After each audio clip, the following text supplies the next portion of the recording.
ये साप्ताहिक बाइबल का उपदेश Plainfield Christian science church independence से है, जो प्लेनफील्ड, न्यू जर्सी, अमेरिका में है।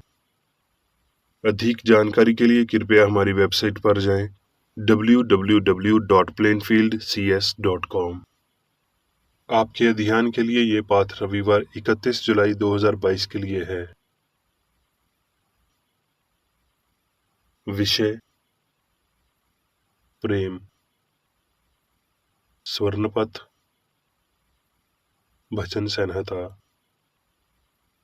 हे यहोवा के सब भक्तों, उससे प्रेम रखो। यहोवा सच्चे लोगों की तो रक्षा करता है, परंतु जो अहंकार करता है उसको वो भली भांति बदला देता है। उत्तरदायी ध्यान। इफिसियों। मैं इसी कारण उस पिता के सामने घुटने टेकता हूँ और विश्वास के द्वारा मसीह हमारे हृदय में बसे, कि तुम प्रेम में जड़ पकड़कर और नींव डालकर सब पवित्र लोगों के साथ भली भांति समझने की शक्ति पाओ, उसकी चौड़ाई और लंबाई और ऊंचाई और गहराई कितनी है, और मसीह के उस प्रेम को जान सको जो ज्ञान से परे है, कि तुम परमेश्वर की सारी भरपूरी तक परिपूर्ण हो जाओ। अब जो ऐसा सामर्थी है कि हमारी विनती और समझ से कहीं अधिक काम कर सकता है, उस सामर्थ के अनुसार जो हम में कार्य करता है, कलीसिया में और मसीह यीशु में उसकी महिमा पीढ़ी से पीढ़ी तक युग युग होती रहे। पाठ उपदेश बाइबल में से यूहन्ना। हे प्रियो, एक दूसरे से प्रेम रखो, क्योंकि प्रेम परमेश्वर से है, और जो कोई प्रेम रखता है वो भगवान से जन्मा है और उसे जानता है। जो प्रेम नहीं रखता वो भगवान को नहीं जानता, क्योंकि भगवान प्रेम है। जो प्रेम भगवान हमसे करता है वो इससे प्रकट हुआ है कि भगवान ने अपने इकलौते पुत्र को अवतार में भेजा है, कि हम उसके द्वारा जीवन पाएं। प्रेम इसमें नहीं कि हमने भगवान को प्यार किया है, पर इसमें है कि उसने हमसे प्यार किया और हमारे पापों के प्रायश्चित के लिए अपने पुत्र को भेजा है। हे प्रियो, जब भगवान ने हमसे ऐसा प्रेम किया तो हमको भी आपस में प्रेम रखना चाहिए। भगवान को किसी ने नहीं देखा। यदि हम आपस में एक दूसरे से प्रेम रखते हैं तो परमेश्वर हमें बना रहता है और उसका प्रेम हम में अनुक्रम हो गया है। इसी से हम जानते हैं कि हम उसमें बने रहते हैं और वो हम में, क्योंकि उसने अपने आत्मा में से हमें दिया है। और हमने देख भी लिया और गवाही देते हैं कि पिता ने पुत्र को जगत का उद्धारकर्ता करके भेजा है। जो कोई ये मान लेता है कि यीशु परमेश्वर का पुत्र है, परमेश्वर उसमें बना रहता है और वो परमेश्वर में। और जो प्रेम परमेश्वर हमसे रखता है उसको हम जान गए और हमें उसकी प्रतीति है। परमेश्वर प्रेम है। जो प्रेम में बना रहता है वो परमेश्वर में बना रहता है और परमेश्वर उसमें बना रहता है। इसी से प्रेम हम में सिद्ध हुआ कि हमें न्याय के दिन हिम्मत हो, क्योंकि जैसा वो है वैसे ही संसार में हम भी हैं। प्रेम में भय नहीं होता, वरन सिद्ध प्रेम भय को दूर कर देता है। मत्ती। और यीशु सारे गलील में फिरता हुआ उनकी सभाओं में उपदेश करता और राज्य का सुसमाचार प्रचार करता और लोगों की हर प्रकार की बीमारी और दुर्बलता को दूर करता रहा। मत्ती। वो इस भीड़ को देखकर पहाड़ पर चढ़ गया, और जब बैठ गया तो उसके चेले उसके पास आए, और वो अपना मुंह खोलकर उन्हें ये उपदेश देने लगा। तुम सुन चुके हो कि कहा गया था कि अपने पड़ोसी से प्रेम रखना और अपने बैरी से बैर। परंतु मैं तुमसे कहता हूँ कि अपने बैरियों से प्रेम रखो और अपने सताने वालों के लिए प्रार्थना करो, जिससे तुम अपने पिता के संतान ठहरोगे, क्योंकि वो भलों और बुरों दोनों पर अपना सूर्य उदय करता है और धार्मियों और अधार्मियों दोनों पर मी बरसाता है। क्योंकि यदि तुम अपने प्रेम रखने वालों से ही प्रेम रखो तो तुम्हारे लिए क्या फल होगा? क्या महसूल लेने वाले भी ऐसा नहीं करते? और यदि तुम केवल अपने भाइयों ही को नमस्कार करो तो कौन सा बड़ा काम करते हो? क्या अनय जाति भी ऐसा नहीं करते? इसलिए चाहिए कि तुम सिद्ध बनो, जैसा तुम्हारा स्वर्गीय पिता सिद्ध है। लूका। फिर किसी फरीसी ने उसकी विनती की कि मेरे साथ भोजन कर। सो वो उस फरीसी के घर जाकर भोजन करने बैठा। और देखो, उस नगर की एक पापनी स्त्री ये जानकर कि वो फरीसी के घर भोजन करने बैठा है, संगमरमर के पात्र में अतर लाई और उसके पांव के पास पीछे खड़ी होकर रोती हुई उसके पांव को आंसुओं से भिगाने और अपने सर के बालों से पोंछने लगी और उसके पांव बार बार चूमकर उन पर अतर मला। ये देखकर वो फरीसी जिसने उसे बुलाया था अपने मन में सोचने लगा कि यदि ये भविष्य अद्विकता होता तो ये जान लेता कि ये जो उसे छू रही है कौन और कैसी स्त्री है, क्योंकि वो तो पापनी है। ये सुनकर यीशु ने उसके उत्तर में कहा, हे शमौन, मुझे तुझसे कुछ कहना है। वो बोला, हे गुरु, कह। किसी महाजन के 2 देनदार थे, एक 500 और दूसरा 50 धरता था। जबकि उनके पास पिटाने को कुछ न रहा तो उसने दोनों को क्षमा कर दिया। सो उनमें से कौन उससे अधिक प्रेम रखेगा? शमौन ने उत्तर दिया, मेरी समझ में वो जिसका उसने अधिक छोड़ दिया। उसने उससे कहा, तूने ठीक विचार किया है। और उस स्त्री की ओर फिरकर उसने शमौन से कहा कि क्या तू इस स्त्री को देखता है? मैं तेरे घर में आया, परंतु तूने मेरे पांव धोने के लिए पानी न दिया, पर उसने मेरे पांव आंसुओं से भिगाए और अपने बालों से पोंछा। तूने मुझे चूमा न दिया, पर जब से मैं आया हूं उसने मेरे पांव चूमना न छोड़ा। तूने मेरे सर पर तेल नहीं मला, पर इसने मेरे पांव पर इत्र मला है। इसलिए मैं तुझसे कहता हूं कि इसके पाप जो बहुत थे क्षमा हुए, क्योंकि उसने बहुत प्रेम किया। पर जिसका थोड़ा क्षमा हुआ है वो थोड़ा प्रेम करता है। और उसने स्त्री से कहा, तेरे पाप क्षमा हुए। तब वो लोग जो उसके साथ भोजन करने बैठे थे वो अपने अपने मन में सोचने लगे, ये कौन है जो पापों को भी क्षमा करता है? पर उसने स्त्री से कहा, तेरे विश्वास ने तुझे बचा लिया है, कुशल से चली जा। रोमियो। कौन हमको मसीह के प्रेम से अलग करेगा? क्या क्लेश या संकट या उपद्रव या अकाल या नंगाई या जोखम या तलवार? जैसा लिखा है कि तेरे लिए हम दिन भर घात किए जाते हैं, हम विध होने वाली भेड़ों की नई गिने गए हैं। परंतु इन सब बातों में हम उसके द्वारा जिसने हमसे प्रेम किया है जयवंत से भी बढ़कर हैं। क्योंकि मैं निश्चय जानता हूँ कि न मृत्यु न जीवन, न स्वर्गदूत न प्राधानताएं, न वर्तमान न भविष्य, न समर्थन न ऊंचाई, न गहराई और न कोई और सृष्टि हमें परमेश्वर के प्रेम से जो हमारे प्रभु मसीह यीशु में है अलग करेगा। यूहन्ना। देखो, पिता ने हमसे कैसा प्रेम किया है कि हम परमेश्वर की संतान कहलाएं, और हम हैं भी।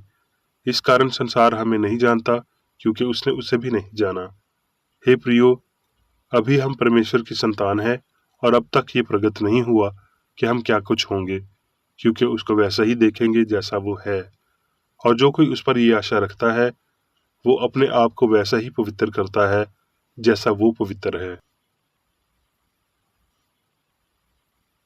अब मैं मेरी बेकर रेड्डी द्वारा क्रिश्चियन साइंस की किताब विज्ञान और स्वस्थ शास्त्रों की कुंजी के साथ के साहस संबंधी अंश पढ़ूंगा।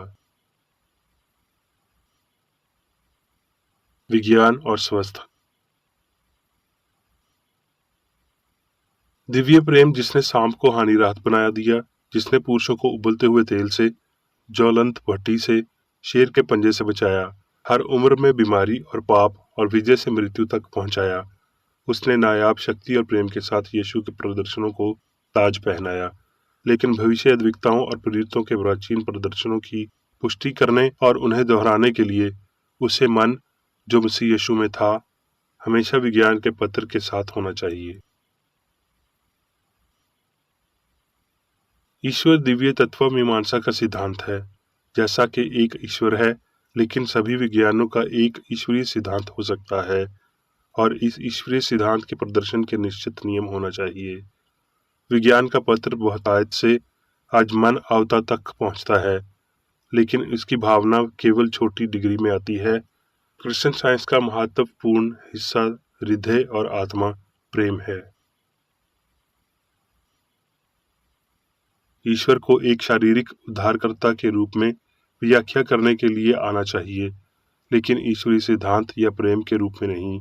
हम क्षमा के माध्यम से मोक्ष प्राप्त करना जारी रखेंगे, न कि सुधार के माध्यम से, और बीमारों के इलाज के लिए आत्मा की बजाय सामग्री का सहारा नहीं लेंगे, जैसे कि नश्वर तक पहुंचते हैं। क्रिश्चियन साइंस के ज्ञान के माध्यम से एक उच्च भावना वो सीखने की तलाश करेंगे, ना कि पदार्थ से, बल्कि ईश्वरीय सिद्धांत से। ईश्वर मसीह सत्य को उपचार और बचत शक्ति के रूप में कैसे प्रदर्शित करे। ईश्वर और मनुष्य के लिए प्यार, उपचार और शिक्षण दोनों में सच्चा प्रोत्साहन है। प्रेम प्रेरणा देता है, रोशनी करता है, नामित करता है और मार्ग प्रशासित करता है। सही इरादों ने विचार और ताकत और बोलने और कार्रवाई करने की स्वतंत्रता को चुताकी दी। सत्य की विधि पर प्रेम प्रवृत्ति है। दिव्य प्रेम के लिए धैर्यपूर्वक प्रतीक्षा करें, नश्वर मन के पानी पर आगे बढ़ने के लिए और सही अवधारणाएं बनाएं। यदि बीमारी वास्तविक है तो ये अमरता से संबंधित है। अगर ये सच है तो ये सत्य का एक हिस्सा है। क्या आप सत्य की गुणवत्ता या स्थिति को नष्ट करने के लिए दावों के साथ या बिना प्रयास करेंगे? लेकिन अगर बीमारी और पाप भ्रम है तो इस नश्वर सपने से जागृति या भ्रम हमें स्वस्थ, पवित्रता और अमरता में लाएंगे। ये जागृति हमेशा के लिए मसीह के आने की है। सत्य का उन्नत रूप है जो त्रुटि को बाहर निकालता है और बीमारी को ठीक करता है। ये वो मोक्ष है जो ईश्वरीय सिद्धांत और प्रेम के माध्यम से लाता है, जैसा कि यीशु द्वारा प्रदर्शित किया गया है। जिस चिकित्सक को अपने साथी के प्रति सहानुभूति की कमी है, वो मानवीय स्नेह में कमी रखता है। और हमारे पास जानने के लिए अपोस्टोलिक ज्ञान है। जो अपने भाई से जिसे उसने देखा है प्रेम नहीं रखता, तो वो परमेश्वर से भी जिसे उसने नहीं देखा प्रेम नहीं रख सकता।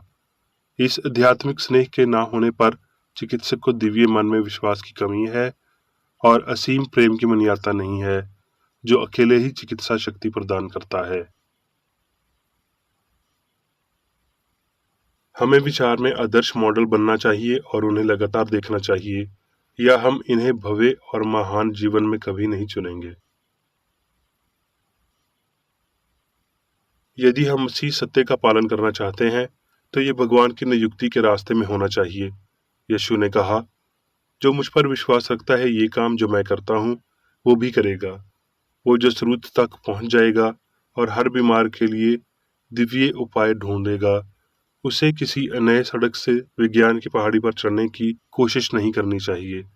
सभी प्रकृति मनुष्य को ईश्वर का प्रेम सिखाती है, लेकिन मनुष्य ईश्वर से प्रेम नहीं कर सकता और आध्यात्मिक चीजों पर अपना पूरा प्यार कायम कर सकता है, जबकि सामग्री से प्रेम कर सकता है या आध्यात्मिक से अधिक उस पर भरोसा कर सकता है। ये अज्ञानता और असत्य विश्वास है, वास्तविक वस्तुओं पर आधारित है, जो आध्यात्मिक सुंदरता और अच्छाई को छुपाते हैं। इसे समझते हुए पौलुस ने कहा, न मृत्यु, न जीवन, न स्वर्गदूत, न प्रधानताएं, न वर्तमान, न भविष्य, न समर्थ, न ऊंचाई, न गहराई और न कोई और सृष्टि हमें परमेश्वर के प्रेम से अलग कर सकेगी।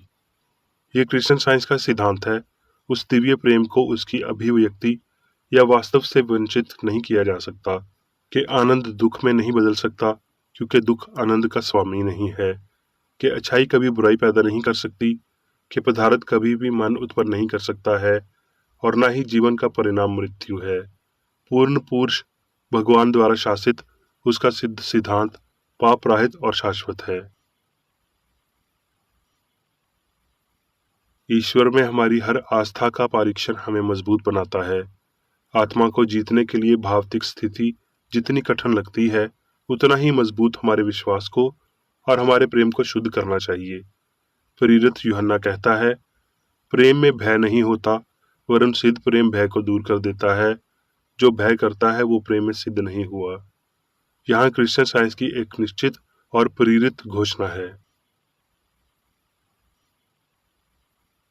मास्टर ने कहा, बिना मेरे द्वारा कोई पिता होने के दिव्य सिद्धांत के पास नहीं पहुंच सकता, यानी मसीह सत्य प्रेम के बिना, क्योंकि मसीह कहता है, मार्ग मैं हूं।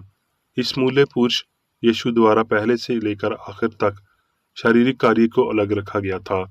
वो जानता था कि दिव्य सिद्धांत प्रेम वास्तविक सब कुछ बनाता है और संचालित करता है। मनुष्य आध्यात्मिक अस्तित्व को उसी अनुपात में समझता है जैसा कि सत्य और प्रेम के खजाने हैं। मनुष्यों को ईश्वर के प्रति समर्पण करना चाहिए। उनका स्नेह और उद्देश्य आध्यात्मिक रूप से वास्तविक होना चाहिए। उन्हें होने की व्यापक व्याख्याओं के पास होना चाहिए ताकि पाप और मृत्यु डर को दूर किया जा सके। किसी भी तरह से आत्मा के लिए कुछ भी होने का ये वैज्ञानिक अर्थ मनुष्य को देवता में अविशोषण और उसकी पहचान का नुकसान का सुझाव देते हैं। लेकिन मनुष्य में बड़े हुए वैयक्तिक विचार और कर्म का व्यापक क्षेत्र, एक अधिक विस्तृत प्रेम, एक उच्च और अधिक स्थायी शांति है। निहेश्वरथाता, अच्छाई, दया, न्याय, स्वस्थ, पवित्रता, प्रेम, स्वर्ग का राज्य हमारे भीतर राज करे और पाप, मृत्यु और बीमारी तब तक कम हो जाएगी जब तक वो अनंतता गायब नहीं हो जाते। प्रेम ही मुक्तिदाता है। अब मैं मेरी बेकर एडी द्वारा चर्च मैनुअल में दिए गए 3 दैनिक कर्तव्यों को पढ़ूंगा। दैनिक प्रार्थना। प्रत्येक दिन प्रार्थना करने के लिए इस चर्च के प्रत्येक सदस्य का कर्तव्य होगा, तुम्हारा राज्य आए, ईश्वरीय सत्य, जीवन और प्रेम के शासन को मुझ में स्थापित कर और मुझ पर शासन कर, और तेरा वचन सभी मनुष्यों को स्नेह को समर्थ कर सकता है और उन पर शासन कर। आदेशों और कर्तव्यों के लिए एक नियम। ना तो दुश्मनी और ना व्यक्तिगत लगाव मदर चर्च के सदस्यों के आदेशों और कर्तव्यों पर लागू करना चाहिए। विज्ञान में दिव्य प्रेम ही मनुष्य को नियंत्रित करता है और एक क्रिश्चियन विज्ञानी प्यार की मीठी सुविधाओं को दर्शाता है। प्यार में डांटने पर, सच्चा भाईचारा, परोपकार और क्षमा में। इस चर्च के सदस्यों को प्रतिदिन ध्यान रखना चाहिए और सभी बुराई दूर करने, भविष्यवाणी, न्याय करने, निंदा करने, परामर्श देने, प्रभावित करने या गलत तरीके से प्रभावित होने से बचने के लिए प्रार्थना करनी चाहिए। कर्तव्य के प्रति सतर्कता। इस चर्च के प्रत्येक सदस्य का यह कर्तव्य होगा कि वो प्रतिदिन आक्रामक मानसिक सुझाव से बचाव करे और भूलकर भी ईश्वर, नेता और मानव जाति के प्रति अपने कर्तव्य की उपेक्षा नहीं करनी चाहिए। उनके कामों से उन्हें आंका जाएगा और वो उचित या निंदनीय होगा।